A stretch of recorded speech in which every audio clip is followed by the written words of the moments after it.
Welcome to NBA Today. I'm Jorge Sedano in for Malika Andrews. We had a Super Sunday in the NBA, and we get things started today in Boston, where Jalen Brunson and the Knicks overpowered Jalen Brown and the Celtics. Let's roll the highlights there, Director Matt. There you see Brunson and the Knicks. People optimistic on the East Coast at this time of day. Yeah. So far, so good that day, yeah. Jalen Brunson making him not feel so good today. Not at all. When he gets downhill, he is tough to behold, and you can say the same thing for Jalen Brown. Yeah, Jalen Brown putting the ball down there, too, a few plays later. Let him know about it. Like it was like outside in the parking lot. Here's Cat to Josh Hart. Nice. From Shamit. Little hockey assist. Go ball movement. Under three, Brunson finds Mikal Bridges. Great screen and slip. Under 8 minutes left in the second quarter. Check that, fourth quarter. Doing what he does best. Here we go. Celtics on the move. Grand theft. And a thief Grand here. theft. Vroom, vroom, Alvarado. Jose Alvarado gets the bucket. Alvarado will make his presence felt here in this one. New York. Jalen Brunson doing his thing off the glass and in. And a minute later, Brunson pulls up and knocks down the three. Knicks go on to win in a rout, 111-89. The Celtics had their worst offensive game of the season on Sunday, putting up season lows in points, field goal percentage, and three-point percentage. They were 3 of 22, by the way, on open threes yesterday. Chiney and Danny are at the big board. How is Jalen Brunson able to have his way against the Celtics, Chiney?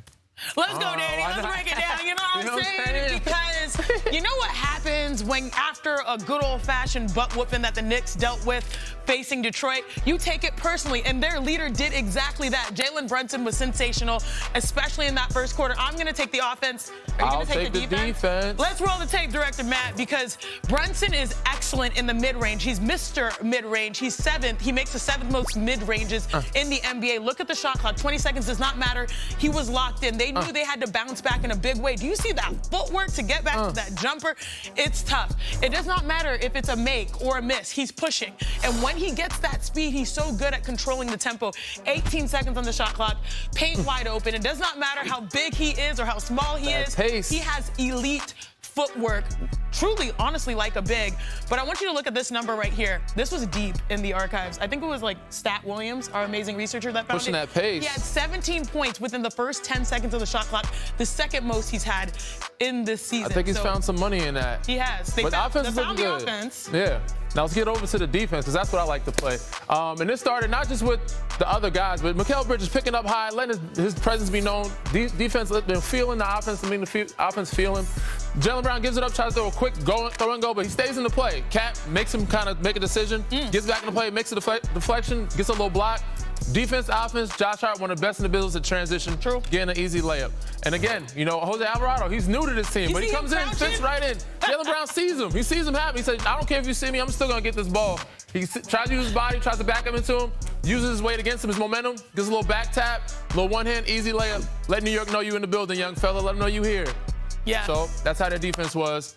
And as you can see, during that 9-1 stretch, offensive efficiency 117.5, best in the NBA. Yeah, defensive efficiency 100.8. So this is great for them defensively. They've been unbelievable on that end of the floor. Great job, guys. Now, it's interesting with Alvarado because he told me before the game about how surreal it is for him to be in a Knicks uniform. Yeah. New York kid, grew up there, family Knicks fans. He said he had so many calls that he still can't get through them all. A gift and a curse? Yeah, it's wild how many people have called him up. Now, Tim, what did you make of the Knicks win against the Celtics? Now, Alvarado is what really stood out to me. His debut for the Knicks, and it's exactly what you thought he would give them. And this is a Knicks team. Their biggest flaw is they can be overwhelmed with effort at times. When they were in a funk, they were getting outplayed just by pure effort. This guy is a double shot of espresso. He is a pest.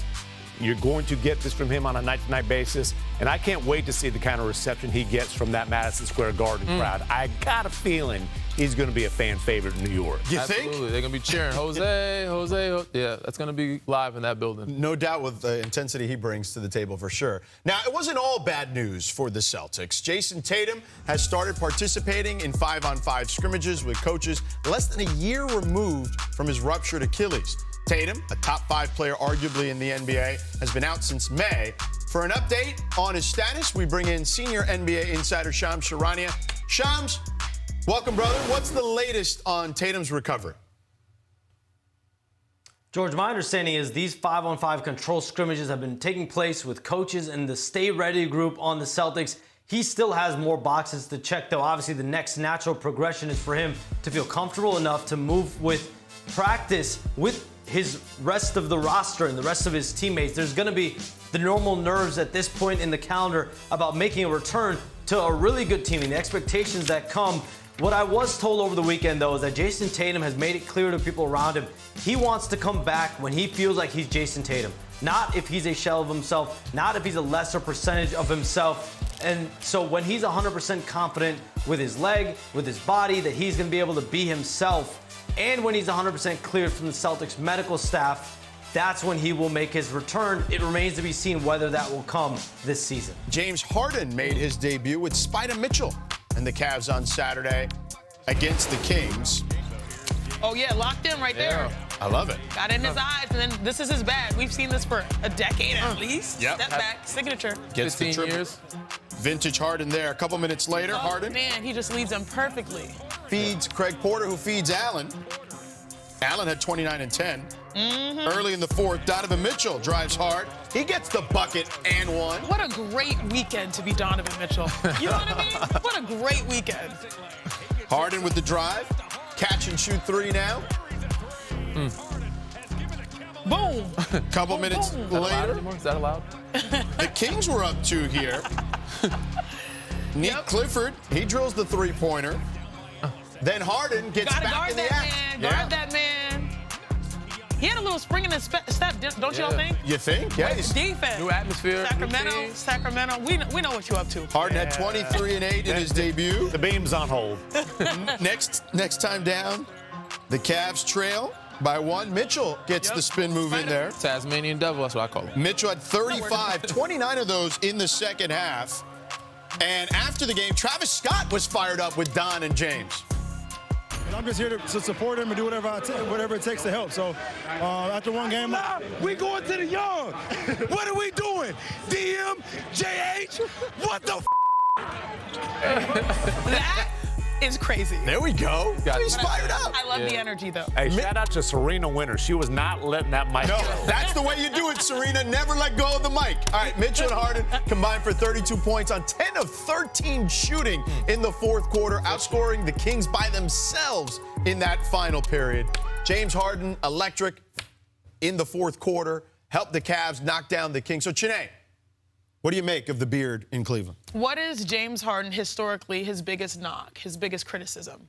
The playoffs, maybe? Correct. I do think that being intentional to start the games well but also finish, especially in your first game, was huge. I think we have the graphic, the splits of what happened. And it wasn't just James Harden, it was also Donovan Mitchell, because a lot of eyes are going to be on Don as well. Because you make this move, you say, all right, you get 10 years older, but maybe that's better, a little bit of seasoning, a little bit more experience. 4 for 4, as you mentioned, 15 points in that fourth quarter, but Donovan was able to thrive as well. As long as they can share the ball, which he has plenty of experience of, if they're able to produce, this is what I'm talking about. Don, 17 points, James, 15. Look at that efficiency. Yeah. Outscored the Kings 32-30 on their own. Now, I know it's the Kings. I was just going to say. I know it's the Kings. But it's a nice soft start. It's a soft launch. It's a good, I love that. Soft launch. Valentine's Day coming up, soft launch. Yeah. It's a beautiful soft launch. But yeah, with this duo, I've seen that it's made them both be more efficient. I know it said against the Kings, but because Don has that help there, James being available is helping him a lot. But Don had to do so much more this year because Darius has been out. Right. So James's best ability is his availability, but also I looked at the Jared Allen numbers, 11 for 12. He is the reason why bigs have their best years. You know, he's going to open up the floor for him, Evan Mobley, whoever else, Thomas Bryant. These guys are going to eat off whatever they want. Like, they have plates full of easy layups, dunks, lobs, all those things. And then James, he's also had a lot to carry, too, in the scoring load on the Clippers side. So now his game is a lot more efficient because he doesn't have to do as much scoring-wise in Cleveland because he has Don and those big men and all that talent around him. Yeah, and I don't worry about the fit with Donovan Mitchell and James Harden. They both wanted this to happen. Harden has proven over several star pairings that he can figure it out with another star. He's much more of a table setter now than that elite, ball dominant ISO scorer that he was in Houston. I don't want to draw too many conclusions over whether this is a needle-moving acquisition based on sacrifice. We'll find out tonight, though. Yes, I look forward to seeing this duo against NBA competition. All right, so, wow, that's a shot. But anyway, speaking of which, Daryl Morey said there were no needle-moving trades done at the deadline. So how do you feel about the Cavs? Is Harden a needle mover? Well, I love Daryl Morey being petty. I love this beef. But what I want to know, what's happened to Daryl Morey's basketball Jesus T-shirt that he used to wear with James Harden front and center? Is that like in a Philly thrift shop right now? That's the mystery I want to know. What happened to the portrait that used to hang in Daryl Morey's house of James Harden? Tim, Please, it's in storage. There's a chance he might still have it. Please give us Cavs Sixers in the playoffs. Please. Yeah, I would love to see that one for sure. Yeah. So, oh my gosh, I can't believe it. Is he a needle mover, though? You didn't answer the question. Is he a needle mover? Yes. Does this mean that the Cavs are coming out of the East? That's a big TBD. I still think they're no better than the, if you're ranking the favorites, they're still fourth on that list. Oh, wow. Hey, we got to respect the Pistons. The Pistons have they're number one. I'm with you on that. They've But are they better than the Knicks? And then Sixers? I do not think so. Who do you have ahead of? Because if they're 4. The Celtics, especially if Tatum comes back. Also, that changes the I hope the coaches, the Celtics coaches, are as tough on Tatum as they were on the media in that preseason scrimmage.